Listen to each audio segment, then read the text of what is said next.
Hello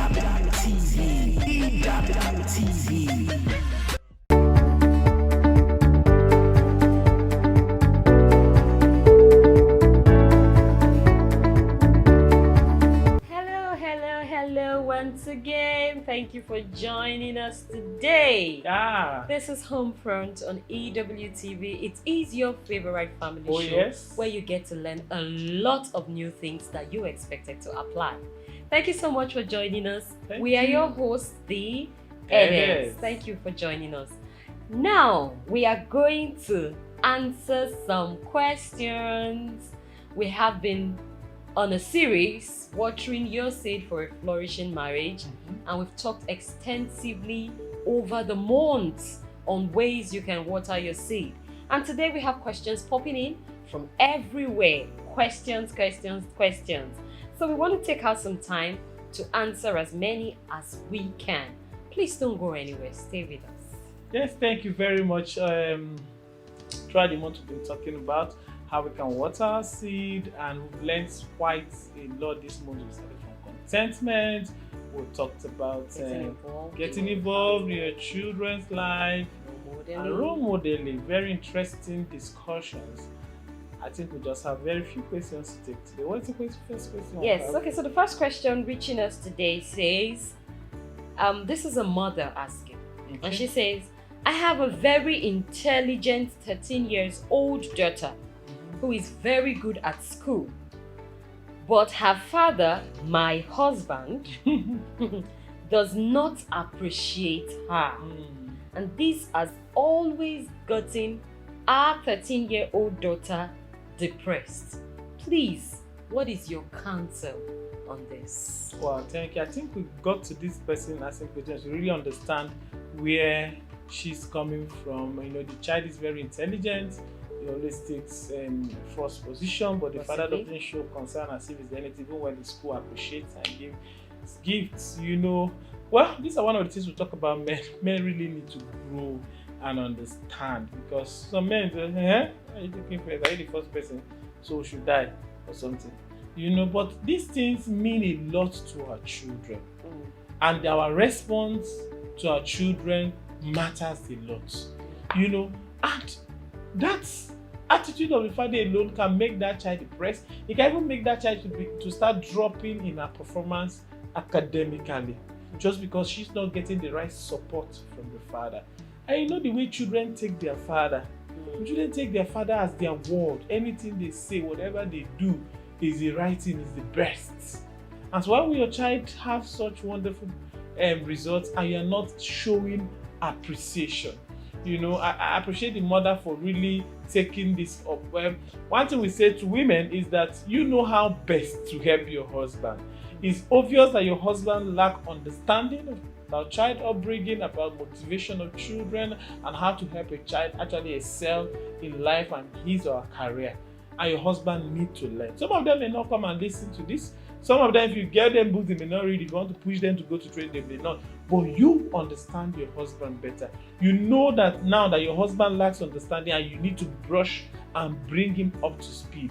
There's a special gift, strength that God has given you as a woman that you can help this man to come into this understanding. There are some trainings online that you can help this man to learn and understand where how to come in.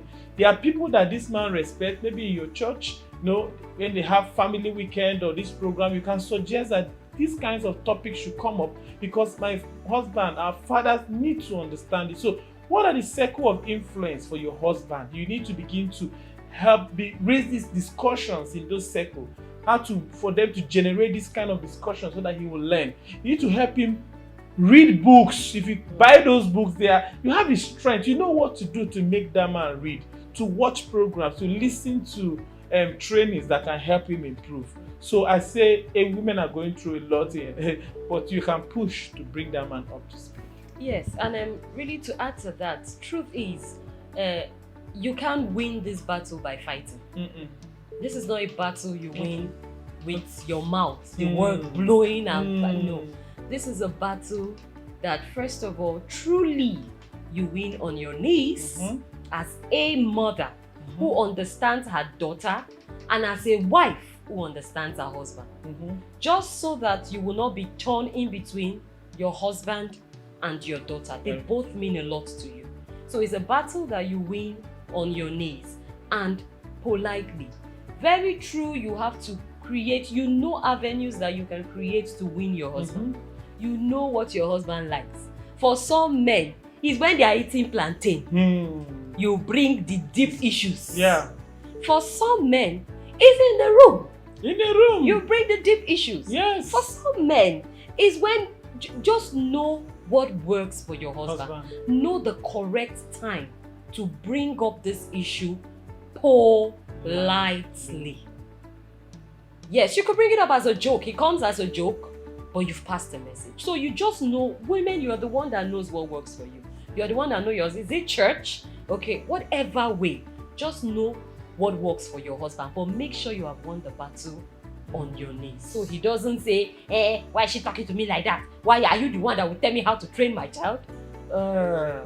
Win it on your knees. It will be easy. Very, very, very true. And you need to do this because it goes a long way to affect the future of your child. It can make your child a depressed and happy person for life. So it's critical, as little as it might seem, but it's very critical to the holistic development of your dear daughter.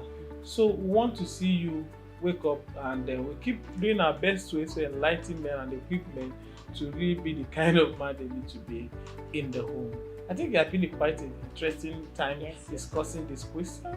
We'll go on a short break now. Don't forget, you can follow us on all our social media handles. You can ask questions or the other questions popping out as a result of this question. Please feel free to drop a comment or your questions even in the comment section or send us a private mail.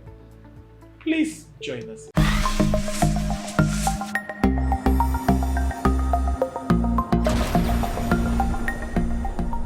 Welcome back.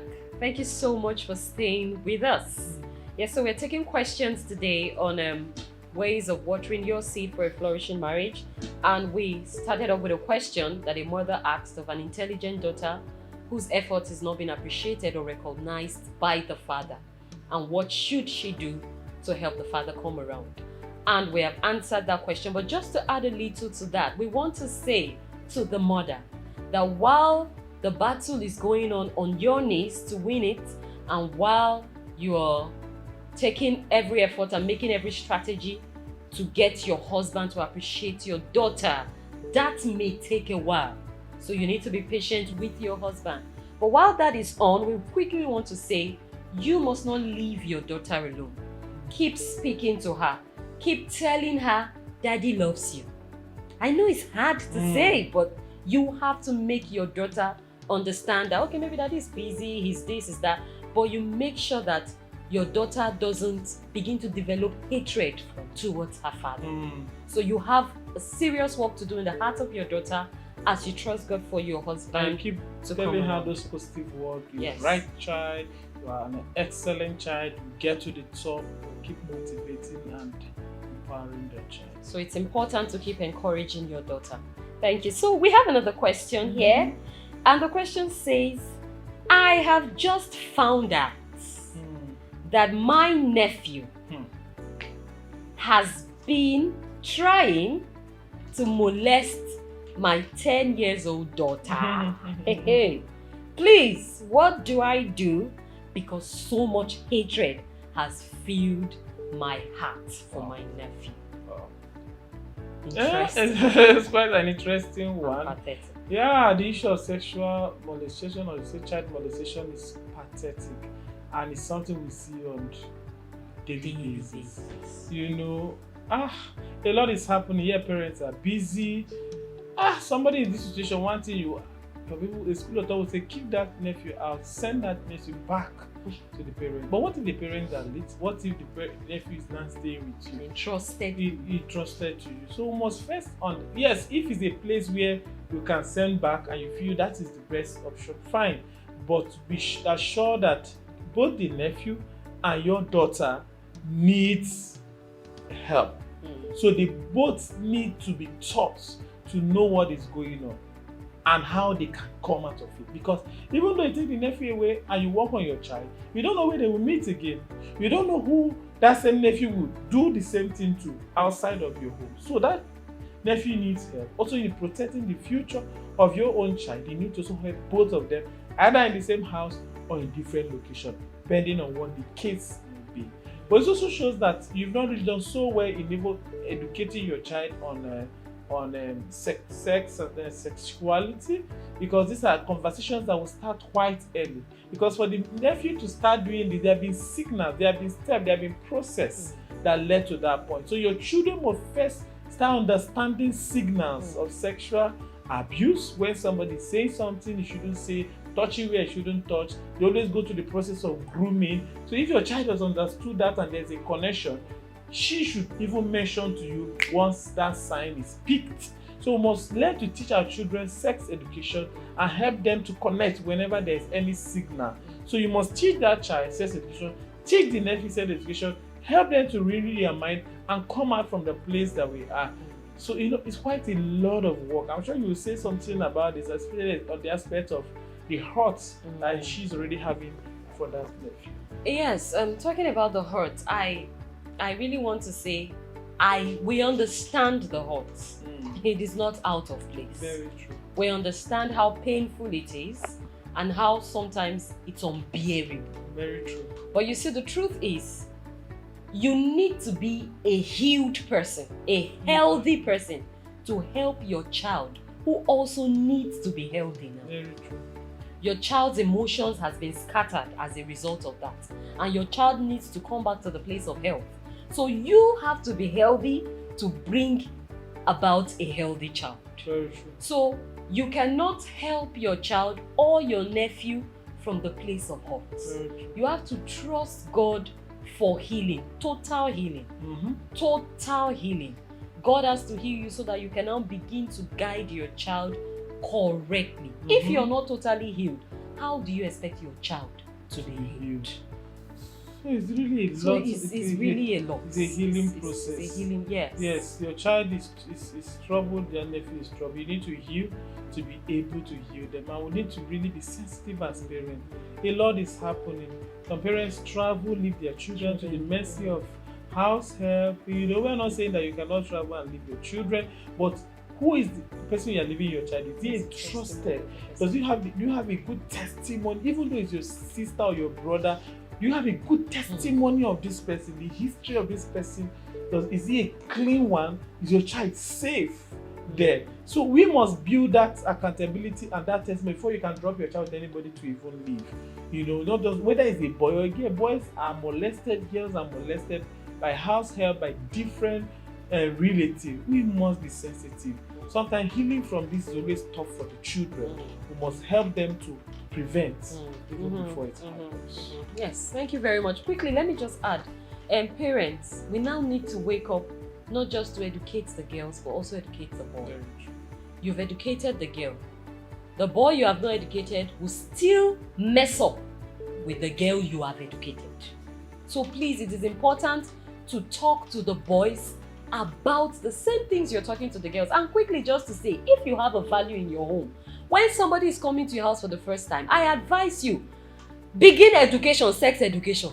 Parents, don't assume that he knows. Don't assume that he or she is pure. Immediately begin to nip things in the bud. Begin to set your family values of purity known to whoever is joining the family. It's very important for your safety, your sanity, and the safety of your children. I know God will help us as we practice these things that we have heard. Practice. So it's been also an interesting time. Thank you so much for asking questions. Please keep asking your questions. We will respond to them. Thank you for joining us on the show again today. Remember, we are the Elders. See you again next week. Bye. Bye.